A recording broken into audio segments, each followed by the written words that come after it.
Commonwealth பளுதூக்குதல் போட்டியில் இந்தியாவுக்கு 2வது தங்கம். 67 கிலோ எடை பிரிவில் 18 வயது இளம் இந்திய வீரர் ஜெர்மி லால்ரினுங்கா அசத்தல்.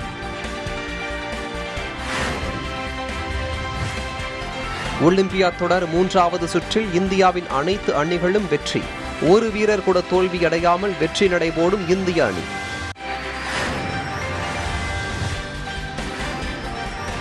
மருத்துவம் சார்ந்த படிப்புகளில் சேர இன்று முதல் விண்ணப்பிக்கலாம். மருத்துவ கல்வி இயக்ககம் அறிவிப்பு.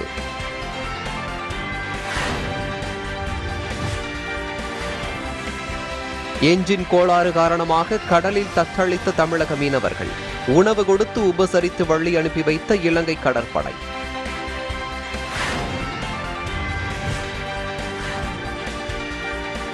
மதுரை உசிலம்பட்டி அருகே 2000 ஆண்டுகள் பழமையான முதுமக்கள் தாழி கண்டெடுப்பு. இரும்பு உலைகள் செயல்பட்டு வந்ததற்கான இரும்பு கருவிகளும் கிடைத்துள்ளதாக தொல்லியல் ஆய்வாளர்கள் தகவல்.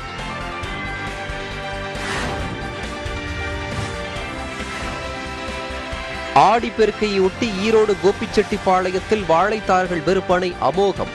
ஒரு வாழைத்தார் அதிகபட்சமாக 750 ரூபாய் வரை விலை போனதால் விவசாயிகள் மகிழ்ச்சி.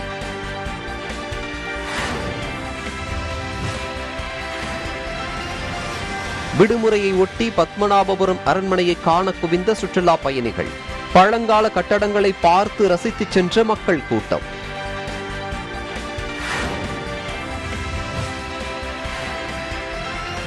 நீலகிரியில் பச்சை தேயிலை கிலோ ஒன்றுக்கு 12 ரூபாய் 82 காசாக விலை நிர்ணயம்.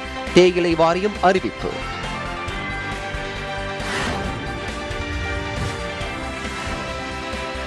கன்னியாகுமரி, திருநெல்வேலி, தென்காசி உள்ளிட்ட மாவட்டங்களில் கனமழைக்கு வாய்ப்பு. சென்னை வானிலை ஆய்வு மையம் தகவல்.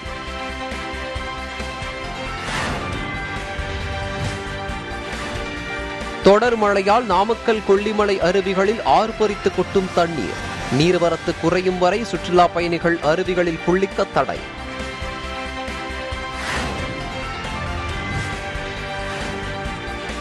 தருமபுரி, பாப்பாரப்பட்டி சுற்றுவட்டார பகுதிகளில் பெய்த கனமழையால் விவசாய நிலங்களில் தேங்கியுள்ள மழைநீர். பயிர்கள் அழுகும் நிலையில் உள்ளதாக விவசாயிகள் கவலை.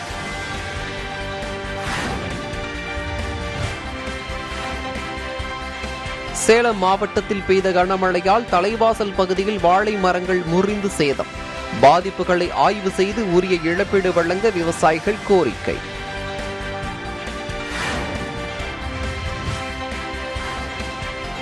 தருமபுரி நகராட்சிக்குட்பட்ட பகுதிகளில் கழிவுநீர் சாலைகளில் தேங்குவதாக குற்றச்சாட்டு. தொற்று நோய் பரவும் அபாயம் இருப்பதால் உரிய நடவடிக்கை எடுக்க பொதுமக்கள் கோரிக்கை.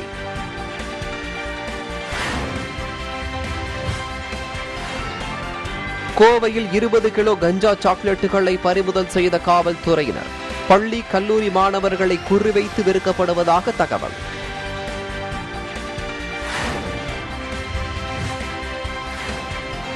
திருத்துறைப்பூண்டியில் நடைபெற்ற மாநில அளவிலான கால்பந்து போட்டி. முதல் பரிசை தட்டிச் சென்ற தஞ்சாவூர் அணி.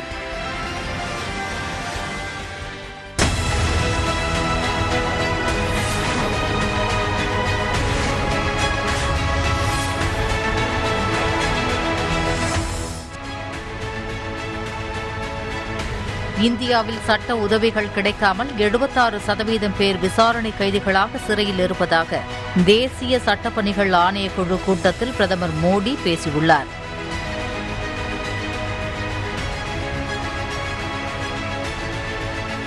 நாடாளுமன்ற மழைக்கால கூட்டத்தொடரில் நிலுவையில் உள்ள 32 மசோதாக்களில் 2 மசோதாக்கள் மட்டுமே குடியரசுத் தலைவருக்கு அனுப்பப்பட்டுள்ளதாக நாடாளுமன்றம் தகவல் தெரிவித்துள்ளது.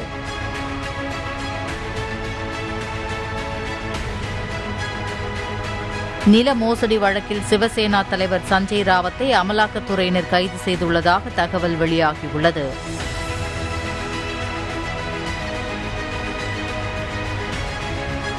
பிரதமர் மோடியின் இல்லத்தை ஆகஸ்ட் 5ஆம் தேதி முற்றுகையிட்டு போராட்டம் நடத்தப்போவதாக காங்கிரஸ் கட்சி அறிவித்துள்ளது.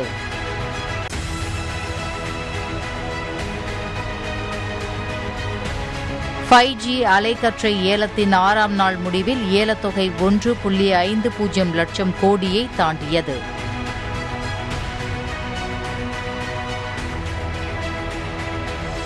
ரஷ்ய படையினர் தாக்குதலை தீவிரப்படுத்தியுள்ளதால் உக்ரைனின் டோனட்ஸ் பிராந்தியத்தில் இருந்து வெளியேற மக்களை அந்நாட்டு அதிபர் விளாடிமிர் செலன்ஸ்கி வலியுறுத்தியுள்ளார்.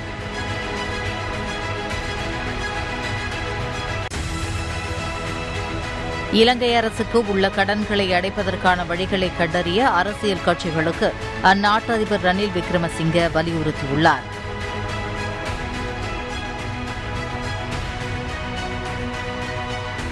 பாகிஸ்தானில் கனமழை மற்றும் வெள்ளத்தில் சிக்கி இதுவரை உயிரிழந்தோர் எண்ணிக்கை 300-ஐ கடந்துள்ளது.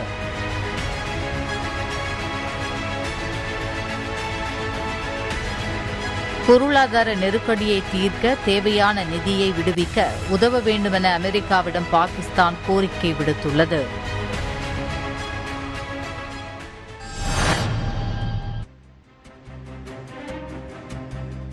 நாற்பத்தி 4வது செஸ் ஒலிம்பியாட் தொடரின் 3வது சுற்றிலும் இந்தியாவின் அனைத்து அணிகளும் வெற்றி பெற்றன.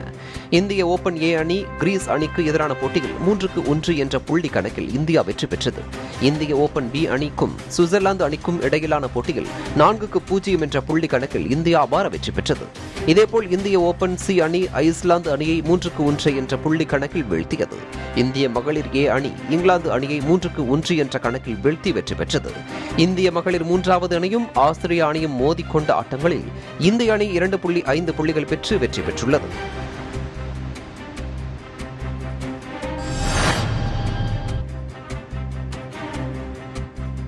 நாற்பத்து 4வது செஸ் ஒலிம்பியாட் தொடரின் 4வது சுற்று போட்டிகள் இன்று நடைபெறவுள்ளன.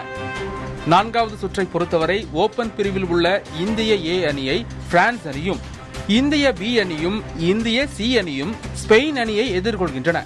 இதேபோல மகளிர் பிரிவை பொறுத்தவரை இந்திய ஏ அணி ஹங்கேரி அணியையும், இந்திய பி அணி எஸ்டோனியா அணியையும், இந்திய சி அணி ஜார்ஜியா அணியையும் எதிர்கொள்கின்றனர்.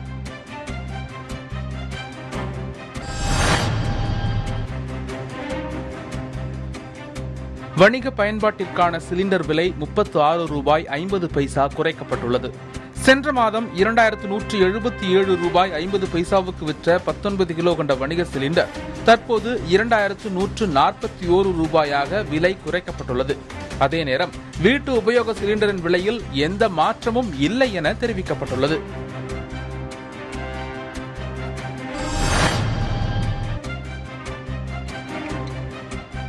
நடுக்கடலில் பழுதான ராமேஸ்வர மீனவரின் விசைப்படகை கயிறு கட்டி இழுத்து வந்து சக மீனவர்களிடம் இலங்கை கடற்படையினர் ஒப்படைத்தனர்.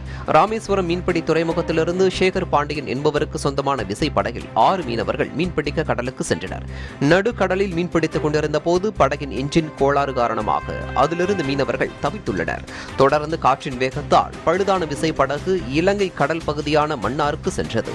அப்போது வந்த இலங்கை கடற்படையினர் பழுதான படகை மெக்கானிக் மூலம் சரி செய்யும் பணியில் ஈடுபட்டதோடு மீனவர்களுக்கு உணவு கொடுத்துள்ளனர். இதையடுத்து பழுதான படகை கயிறு கட்டி கொண்டு வந்து ராமேஸ்வர மீனவர்களிடம் ஒப்படைத்து சென்றனர்.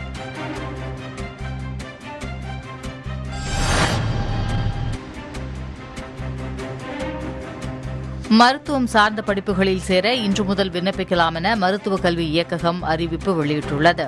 மருத்துவம் சார்ந்த பாராமெடிக்கல் பட்டப்படிப்புகளுக்கான B.Pharm, BSc நர்சிங், மனநல மருத்துவம் பட்டய படிப்பு, செவிலியர் பட்டய படிப்பு உள்ளிட்ட மருத்துவம் சார்ந்த பாராமெடிக்கல் பட்டய படிப்புகளில் சேர விண்ணப்பங்கள் வரவேற்கப்படுவதாக மருத்துவ கல்வி இயக்ககம் தெரிவித்துள்ளது. மொத்தம் 2536 இடங்கள் உள்ள நிலையில் நாளை முதல் ஆகஸ்ட் மாதம் 12ஆம் தேதி வரை விண்ணப்பங்களை சமர்ப்பிக்க அவகாசம் வழங்கப்பட்டுள்ளது.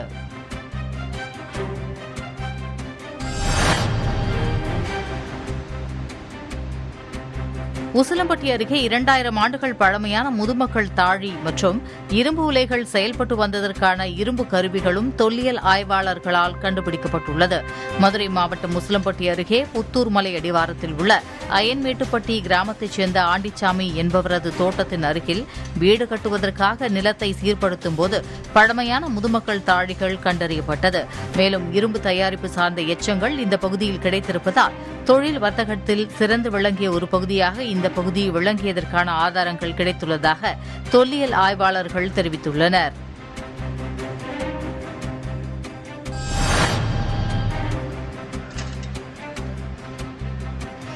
நீலகிரி மாவட்டத்தில் உள்ள தேயிலை தொழிற்சாலைகளுக்கு ஜூலை மாதம் அனுப்பிய பச்சை தேயிலைகளுக்கு கிலோ 12 ரூபாய் 82 காசு விலை நிர்ணயம் செய்து தேயிலை வாரியம் அறிவித்துள்ளது. குறைந்தபட்ச விலையாக 30 ரூபாய் நிர்ணயிக்க கோரி தொழிலாளர்கள் போராட்டம் நடத்தி வந்த நிலையில் கிலோ 12 ரூபாய் 82 காசு விலை நிர்ணயம் செய்யப்பட்டுள்ளது. தேயிலை வாரிய மாதத்தின் இறுதி நாளில் அந்த மாதத்திற்கான பச்சை தேயிலைக்கான விலையை நிர்ணயிப்பது வழக்கம். அதன்படி ஜூலை மாதத்திற்கான பச்சை தேயிலைக்கு குறைந்தபட்ச சராசரி விலையை தேயிலை வாரியம் அறிவித்துள்ளது.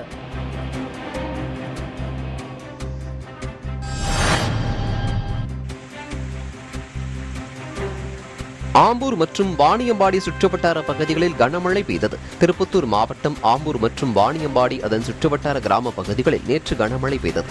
சாலையில் கழிவு நீருடன் சேர்ந்து மழைநீர் ஆறு போல் ஓடியதால் வாகன ஓட்டிகள் சிரமத்திற்கு உள்ளாகினர். அதேபோல் வாணியம்பாடி, ஆலங்காயம், நேதாஜி நகர், காமராஜ் நகர், பெருமாள்பேட்டை, நெக்குந்தி, செட்டியப்பனூர் உள்ளிட்ட பகுதிகளிலும் கனமழை பெய்தது. இதேபோல் திருப்பூர் மாவட்டம் தாராபுரத்தில் இடி மின்னலுடன் பலத்த மழை பெய்தது. இதனால் சாலைகளிலும் தாழ்வான பகுதிகளிலும் மழைநீர் வெள்ளம் போல் ஓடியதால் வாகன ஓட்டிகள் சிரமம் அடைந்தனர். இருப்பினும் குளிர்ச்சியான சீதோஷ்ண நிலை நேற்று நிலவியதால் பொதுமக்கள் மகிழ்ச்சி அடைந்தனர்.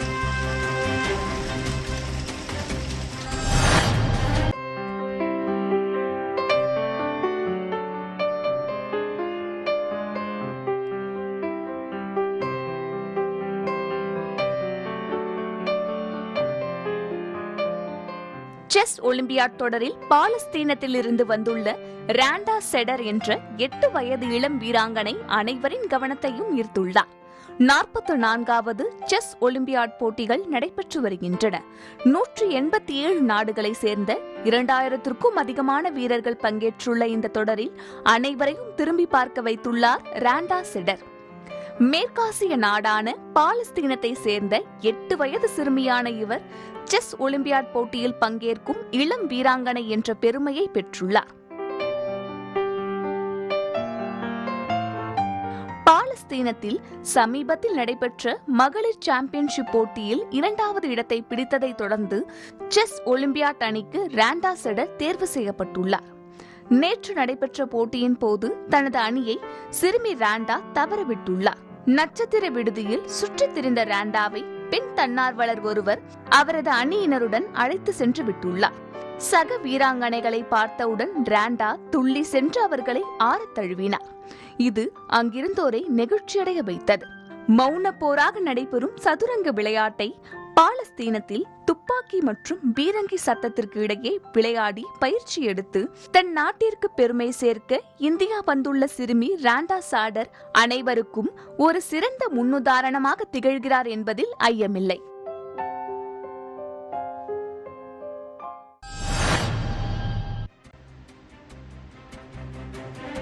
புதுச்சேரியை சேர்ந்த ஆழ்கடல் நீச்சல் பயிற்சியாளர் ஆழ்கடலில் செஸ் தம்பி வேடமணிந்து விளையாடி அசத்தியுள்ளார். மாமல்லபுரத்தில் 44வது செஸ் ஒலிம்பியாட் போட்டிகள் நடைபெற்று வருகின்றன. இது தொடர்பாக பல்வேறு தரப்பினரும் வித்தியாசமான முயற்சிகளை மேற்கொண்டு ஒலிம்பியாட் போட்டியை வரவேற்று வருகின்றனர். இதன் ஒரு பகுதியாக ஆழ்கடல் பயிற்சியாளர் அரவிந்த் சென்னை காரப்பாக்கம் பகுதியில் உள்ள நீலாங்கரை கடலில் சுமார் 60 அடி ஆழத்தில் தனது நண்பர்களுடன் இணைந்து செஸ் வீரர்களை ஊக்கப்படுத்தும் வகையிலும் வாழ்த்தும் வகையிலும் செஸ் தம்பி வேடமணிந்து செஸ் விளையாடி அசத்தியுள்ளார்.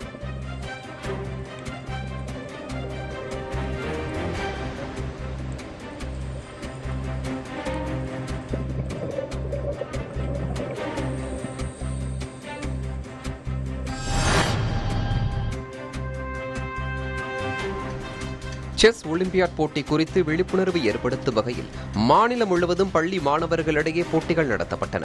அதில் ஒரு பகுதியாக ஆதி திராவிடர் பழங்குடியின அமைச்சகம் சார்பில் மாநிலம் முழுவதும் உள்ள 438 பள்ளிகளில் சதுரங்க போட்டிகள் நடத்தப்பட்டது. இதில் தமிழகம் முழுவதிலுமிருந்து தேர்ந்தெடுக்கப்பட்ட அரசு பழங்குடியினர் மற்றும் ஆதி திராவிட பள்ளியைச் சேர்ந்த 99 மாணவர்கள் செஸ் ஒலிம்பியாட் போட்டியை காண அழைத்து வரப்பட்டனர். ரொம்ப பிடிக்கும் சார் விளையாடுறதுக்கு. இந்த டிஸ்ட்ரிக்ட் லெவலில் விளாண்டு அப்புறம் இங்கே ஸ்டேட் லெவலில் கூட்டிகிட்டு வந்தாங்க சார். ஸ்டேட் லெவலில் விளாட மட்டும் தான் கூட்டிகிட்டு வருவாங்கன்னு நினச்சோம். ஆனால் இங்கே ஒலிம்பியாடை பார்க்குறதுக்கு இவ்வளோ பெரிய வாய்ப்பு கொடுத்ததுக்கு ரொம்ப தேங்க்ஸ் சொல்லணும். பின்ன ஸ்டேட் லெவலில் ட்ரைபிள்ஸில் நான் தான் ஃபஸ்ட் எடுத்திருக்கேன்.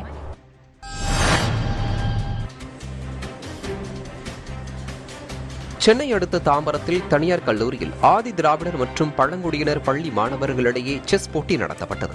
இதில் மாவட்டங்கள் மற்றும் மண்டல அளவில் வெற்றி பெற்ற மாணவர்கள் மாநில அளவில் நடைபெற்ற இப்போட்டியில் கலந்து கொண்டு தங்களது திறமைகளை வெளிப்படுத்தினர். இப்போட்டியில் வெற்றி பெற்ற மாணவர்களுக்கு ஆதி திராவிடர் நலத்துறை மற்றும் பழங்குடியினர் நலத்துறை சார்பில் பரிசுகள் வழங்கப்பட்டன.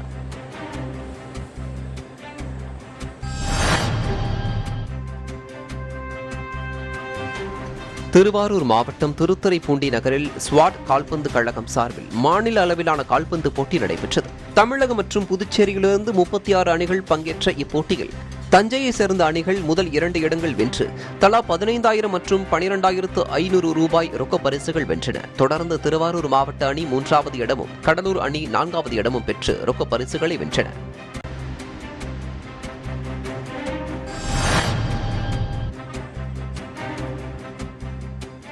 கோவையில் பெற்றோரை இழந்த குழந்தைகளின் கல்விக்காக மாரத்தான் நடைபெற்றது. கடந்த 2 வருடங்களில் கொரோனா நோயால் பெற்றோரை இழந்து பல குழந்தைகள் ஆதரவின்றி தவித்து வருகின்றனர். இவ்வாறு ஆதரவற்ற குழந்தைகளின் கல்விக்காக கோவையில் சோ அவேர் என்கிற அமைப்புடன் நண்பர்கள் அறக்கட்டளை மற்றும் பல்வேறு தன்னார்வ அமைப்பினர் இணைந்து ஓடு கல்விக்காக கைகொடு எனும் மாரத்தான் போட்டியை நடத்தினர். பல்வேறு பிரிவுகளில் நடைபெற்ற மாரத்தானில் சிறுவர் முதல் முதியோர் வரை வயது வித்தியாசமின்றி 100க்கும் மேற்பட்டோர் கலந்து கொண்டனர்.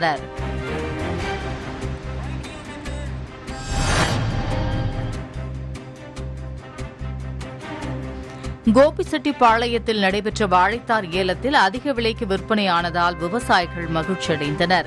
கோபிச்செட்டிப்பாளையம் வேளாண் உற்பத்தியாளர் கூட்டுறவு சங்கத்தில் வாழைத்தார் ஏலம் நடைபெற்றது.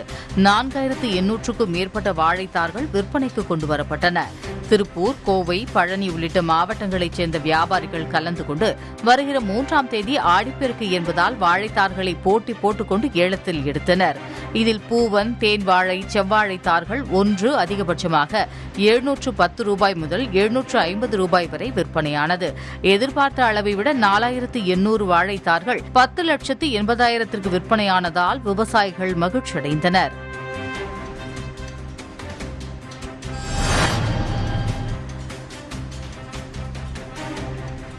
தென்காசியில் பராமரிப்பின்றி காணப்பட்ட பூங்காவை இளைஞர்கள் சுத்தம் செய்து தூய்மைப்படுத்தினர். தென்காசியிலிருந்து குற்றாலம் செல்லும் சாலையில் சிந்தாமணியில் அரசு பூங்கா உள்ளது. இந்த பூங்கா பராமரிப்பின்றி மது பாட்டில்கள் நிறைந்து காணப்பட்டது. இந்நிலையில் இந்த வழியாக தென்காசி ஆய்வாளர் பாலமுருகன் சென்றபோது அங்கு இருந்த இளைஞர்களை அழைத்து பூங்காவை தூய்மையாக வைத்துக் கொள்ள அவர்களுக்கு அறிவுரை வழங்கினார். அதன் பின்னர் இளைஞர்களும் காவல்துறையினரும் இணைந்து ஏராளமான மது பாட்டில்களை அப்புறப்படுத்தி பூங்காவை சுத்தம் செய்தனர்.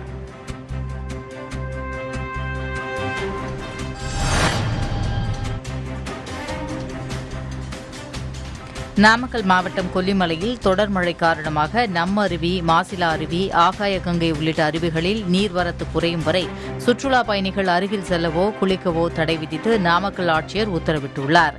மேலும் நாளை மற்றும் நாளை மறுநாளில் கொல்லிமலையில் வல்வில் ஓரி விழா நடைபெறவுள்ள நிலையில் அதிகளவு சுற்றுலா பயணிகள் கொல்லிமலைக்கு வருவார்கள் என எதிர்பார்க்கப்படும் நிலையில் சுற்றுலா பயணிகளின் நலன் கருதி தடை விதிக்கப்படுவதாகவும் தெரிவிக்கப்பட்டுள்ளது.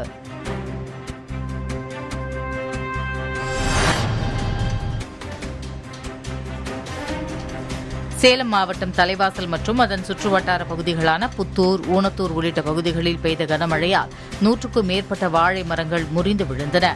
இதனால் தங்களுக்கு இழப்பு ஏற்பட்டுள்ளதாகவும் அரசு உரிய நிவாரணம் வழங்க வேண்டும் எனவும் விவசாயிகள் கோரிக்கை விடுத்துள்ளனர்.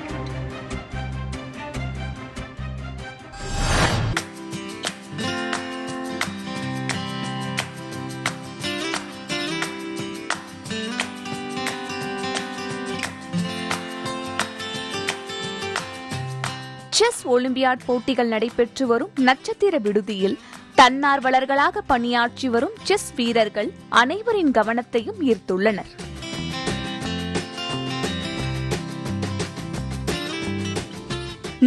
நான்காவது செஸ் ஒலிம்பியாட் போட்டிகள் நடைபெற்று வருகின்றன.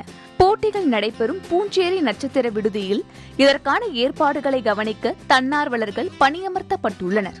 இவர்கள் ஒவ்வொரு நாள் போட்டி முடிந்த பின்னரும் அரங்கத்தை தயார்படுத்துவது, வீரர்களுக்கு தேவையான உதவிகளை செய்வது உள்ளிட்ட 14 வகையான பணிகளை செய்து வருகின்றனர்.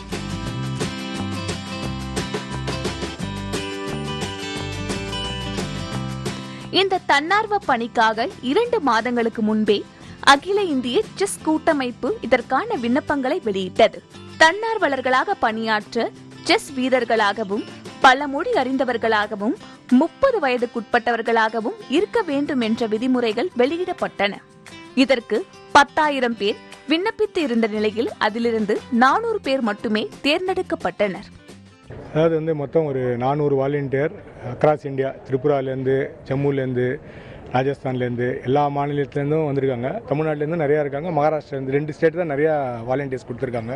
நிறைய பேர் செஸ் அதை சம்மந்தப்பட்டவங்க, பிளேயர், கோச்சு, ஆர்பிட்டராக இருக்கவங்க, அந்த மாதிரி இருக்கிறவங்க. மிச்சது செஸ் சம்மந்தமாக வேறு இருக்க அசோசியேஷனில் இருக்கவங்க. அந்த மாதிரி ஒரு 20% ஸ்போர்ட்ஸ் மேனேஜ்மெண்ட் காலேஜ்லேருந்து அங்கேருந்து வந்திருக்காங்க.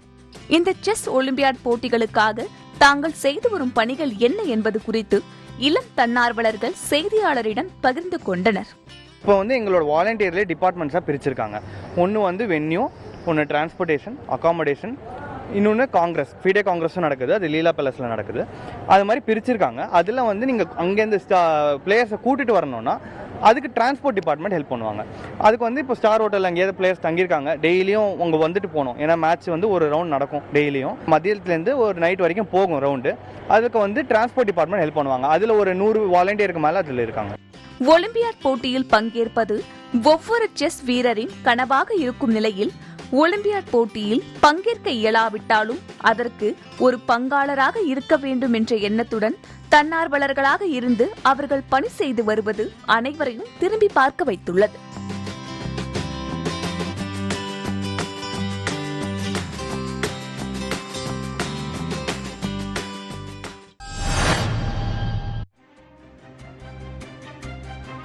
தேனி மாவட்டம் பெரியகுளம் அருகே உள்ள ஜெயமங்கலம், நடுப்பட்டி, சிந்துவம்பட்டி உள்ளிட்ட பகுதியில் வராக நதி ஆற்றை கடந்து ஆற்றின் மறுகரையில் உள்ள 3000 ஏக்கர் விவசாய விளைநிலங்களில் விவசாயிகள் பணிகள் மேற்கொண்டு வருகின்றனர். ஆற்றை கடக்காமல் செல்ல வேண்டும் என்றால் 8 முதல் 10 கிலோமீட்டர் தூரம் சுற்றி சென்று விவசாய நிலங்களுக்கு செல்ல வேண்டியுள்ளது. இந்நிலையில் மழைக்காலங்களில் வராக நதி ஆற்றில் நீர்வரத்து அதிகரிக்கும் நேரத்தில் கழுத்தளவு நீரில் சென்று விவசாய பணிகளை செய்தும் விவசாய விளைபொருட்களை கொண்டுவரும் நிலையில் பரிசலில் கயிறு கட்டி விவசாய விளைபொருட்கள் மற்றும் கூலி ஆட்களை ஆற்றை கடத்தி வருகின்றனர். இதில் விவசாயிகள் அடித்துச் செல்லப்பட்டு உயிரிழந்த சம்பவமும் நிகழ்ந்ததாக அவர்கள் வேதனை தெரிவிக்கின்றனர். இந்த நிலையில் தேர்தல் காலங்களில் அந்த பகுதியில் பாலம் கட்டித் தருவதாக வாக்குறுதி தந்த நிலையில் எந்த அரசும் இதுவரை அதனை நிறைவேற்றித் தரவில்லை எனவும் அவர்கள் வேதனை தெரிவிக்கின்றனர். கண்ணன், தமிழ்நாடு விவசாய சங்க தேனி மாவட்ட செயலாளர். ஜெயமங்கலம் வராக நதியில் 2 இடங்கள்ல பாலம் கட்டினாக்க அந்த நஞ்சை நிலங்களுக்கு உரங்கள் மற்றும் வேளாண் விளைபொருள் அங்கிருந்து எடுத்து வர்றது, மற்றபடியான எல்லா போக்குவரத்துக்கும் ஒரு உதவியாக இருக்கும்னு சொல்லி நாங்கள் பல முறை சொல்லியிருக்கிறோம். ஆனால் இப்போ பார்த்தீங்கன்னா 4 வருஷமும் தொடர்ந்து தண்ணி ஆற்றுல போய்கிட்டே இருக்கு. ஆனால் போய்கிட்டு இருக்கிறனால இடுப்பளவு தண்ணி, நீச்சு தண்ணி, இப்படி தண்ணியில் தான் வர வேண்டிய கட்டாயமான சூழல் என்பது ஏற்படுது. இதனால் பல உயிர் சேதங்கள் கூட ஏற்படக்கூடிய வாய்ப்புகள்லாம் இருக்குது. பார்த்தீங்கன்னா அந்த குளத்துக்கு கம்மாய் விவசாயிகள் பூரா இந்த பாதை வழியாக தான் போகணும், வேறு எங்கிட்டுமே பாதை இல்லை. அங்கிட்டு போனோம்னா ஒரு 8 கிலோமீட்டர் சுற்றி வர்ற மாதிரி இருக்கு. அப்படிப்பட்ட ஒரு சூழல் என்பது இருக்குது. ஆகவே இந்த பாலத்தை தமிழக அரசு உடனடியாக பொதுப்பணித்துறையும் சேர்ந்து இந்த வராக நதியில் இந்த ஜெயமங்கலத்தில் 2 பாலங்களை கட்டி கொடுக்க வேண்டும் என்று நாங்கள் கேட்டுக்கொள்வோம். நாங்கள் விவசாயம் பண்ணிட்டு வருகிறோம். அங்கே கத்திரி எல்லாம் போட்டிருக்கோம். நேற்று பிடுங்கின கத்திரிக்காய் இன்னைக்கு தான் வெளியேற்றோம். வெளியேற்றுறோம்னா நாங்கள் பரசலில் மூலியமாக போய் இங்கேருந்து நீஞ்சி போய் அங்கேருந்து நீஞ்சி அந்த படகை இழுத்துட்டு அந்த மூட்டை அது மேலே போட்டு இழுத்து டாய்லெட்டில் ஏற்றுறோம். ஏற்றி இதுவரை இன்னைக்கு தான் கொண்டு போய் சேர்க்கிறோம். இதனால எங்களுக்கு விவசாயிகளுக்கு ரொம்ப பாதிப்பு அடையுது. இது இன்னைக்கே போனால் இன்னைக்கு போகிற கத்திரிக்காய் நேற்று பிடுங்கினதே இன்னைக்கு வாடிடுது. வாடுறதுனால எங்களுக்கு விளைபொருள் கிடைக்கிறது இல்லை, அந்த மாதிரி விற்பனை பண்ண முடியல. அதனால இதில் எங்களுக்கு ஒரு பாலத்தை கட்டி இந்த அரசு எங்களுக்கு ஒரு விவசாயிகளுக்கு ஒரு நல்ல நன்மையை செய்யுமாறு உங்களை கேட்டுக்கொள்கிறேன்.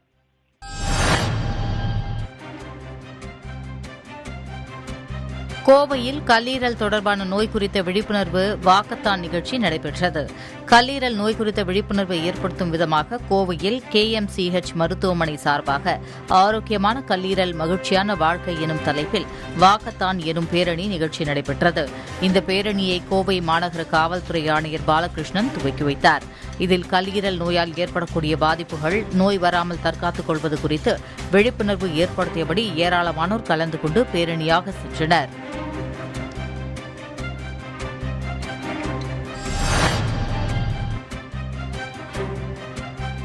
தேனி மாவட்டம் போடியில் உள்ள ஒரு தனியார் திருமண மண்டபத்தில் உலக சிலம்பம் விளையாட்டு சங்கம் சார்பில் மாவட்ட அளவிலான சிலம்பாட்ட போட்டி நடைபெற்றது. இந்த போட்டியில் வயது வாரியாக சப் ஜூனியர், ஜூனியர், சீனியர் போன்ற பல்வேறு பிரிவுகளில் சிறுவர், சிறுமிகள், மாணவ மாணவிகளும் பங்கேற்று தங்கள் சிலம்ப திறமைகளை வெளிப்படுத்தினர். இதில் ஒற்றைக்கம்பு, இரட்டைக்கம்பு விளையாட்டு, கண்களை கட்டிக்கொண்டு சிலம்பு விளையாட்டுகள், சுருள் பட்டா, மான் கொம்பு, பட்டாக்கத்தி, வேல் போன்ற தமிழர் பாரம்பரிய தற்காப்பு ஆயுதங்களை வைத்து விளையாட்டுகள் நடத்தி காண்பிக்கப்பட்டன. போட்டியில் வெற்றி பெற்ற போட்டியாளர்களுக்கு சிறப்பு விருந்தினர்கள் பரிசுகள், சான்றிதழ்கள், கேடயங்கள் வழங்கி கௌரவித்தனர்.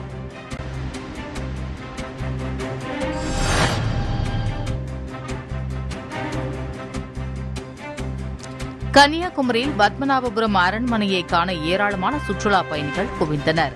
வார விடுமுறையான நேற்று கன்னியாகுமரி மாவட்டத்தில் உள்ள பத்மநாபபுரம் அரண்மனையை காண தமிழகம் மற்றும் கேரளாவில் இருந்து ஏராளமான சுற்றுலா பயணிகள் குவிந்தனர். அரண்மனையின் கட்டிடக்கலை, நுட்பங்கள், மன்னர் காலத்தில் பயன்படுத்திய வாள், கத்தி, துப்பாக்கி போன்ற ஆயுதங்களையும் பார்வையிட்டு சென்றனர். அதேபோல் அரண்மனையின் உள்ளே அமைந்துள்ள மந்திர சாலை, தாய் கொட்டாரம், நாடக சாலை, நான்கடுக்கு மாளிகை உள்ளிட்ட கட்டடங்களையும் பார்த்து ரசித்து புகைப்படம் எடுத்து மகிழ்ந்தனர்.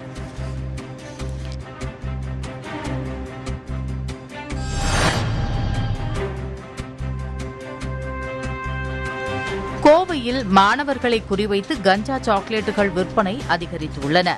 கஞ்சாவை பொட்டலமாக விற்பனை செய்தால் போலீசாரிடம் சிக்கிக்கொள்வோம் என்பதால் கஞ்சாவை தூளாக்கி உருண்டையாக தயாரித்து சிறு சிறு சாக்லேட் பைக்குள் அடைத்து தயாரிக்கின்றனர். அதனை தேநீர் கடை, பெட்டி கடை, வீடுகளில் வைத்தும் கஞ்சா வியாபாரிகள் விற்பனை செய்கின்றனர். இந்நிலையில் போலீசார் கண்ணப்ப நகர், சங்கனூர் பகுதியில் இருசக்கர வாகனத்தில் வந்த நபரிடமிருந்து கஞ்சா சாக்லேட்டுகளை பறிமுதல் செய்து விசாரித்ததில் இதன் விற்பனை குழுவின் தலைவன் சுரேஷ் உட்பட 15 பேரை தேடி வருகின்றனர். கஞ்சா சாக்லேட்டுகள் உத்தரப்பிரதேசத்திலிருந்து தயாரிக்கப்பட்டு கடத்தி வருவதும், குறிப்பாக மாணவர்களை குறிவைத்து விற்பனை செய்து வருவதும் தெரியவந்துள்ளது. எனவே கடும் நடவடிக்கை எடுத்து கஞ்சா வியாபாரத்தை தடுக்க வேண்டுமென பொதுமக்களும் சமூக ஆர்வலர்களும் வலியுறுத்தி வருகின்றனர்.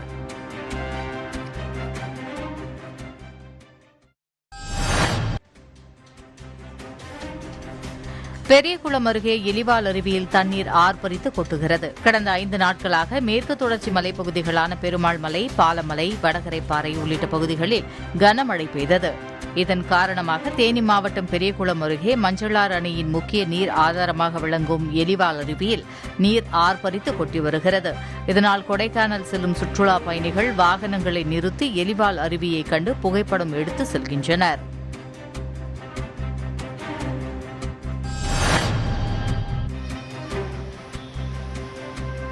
சென்னையில் மெட்ரோ ரயில் தூண்களில் வரையப்பட்டுள்ள ஓவியங்கள் மக்களை கவர்ந்துள்ளன. சென்னை மாநகராட்சி மற்றும் மெட்ரோ ரயில் நிர்வாகம் இணைந்து 2.0 என்கிற திட்டத்தை செயல்படுத்தி வருகிறது. அதன் ஒரு பகுதியாக பள்ளி, கல்லூரிகள், அரசு அலுவலகங்களில் உள்ள சுற்றுச்சுவர்களில் ஓவியங்கள் வரையப்பட்டு வருகின்றன. இந்நிலையில் சென்னை விமான நிலையத்திலிருந்து கத்திப்பாரா வரும் மெட்ரோ ரயில் தூண்களில் மனுநீதி சோழன் மாடு ஒன்றுக்கு வழங்கிய நீதியை ஓவியங்கள் மூலம் வரையப்பட்டுள்ளன. இதை வாகன ஓட்டுநர்கள், மாணவ மாணவிகள் ஆர்வத்துடன் பார்த்து செல்கின்றனர்.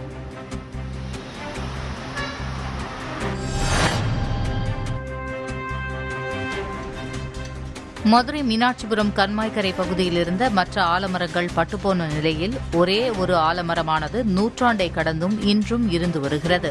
இந்த ஆலமரத்தை பேணி பாதுகாக்கும் வகையில் அந்த பகுதி மக்கள் மற்றும் சமூக ஆர்வலர்கள் இணைந்து ஆண்டுதோறும் பிறந்த நாள் விழா கொண்டாடி வருகின்றனர். இந்நிலையில் நேற்று ஒன்று கூடி ஆலமரத்தின் பிறந்த நாளையொட்டி பொதுமக்களுக்கு இனிப்புகள் வழங்கி கொண்டாடினர்.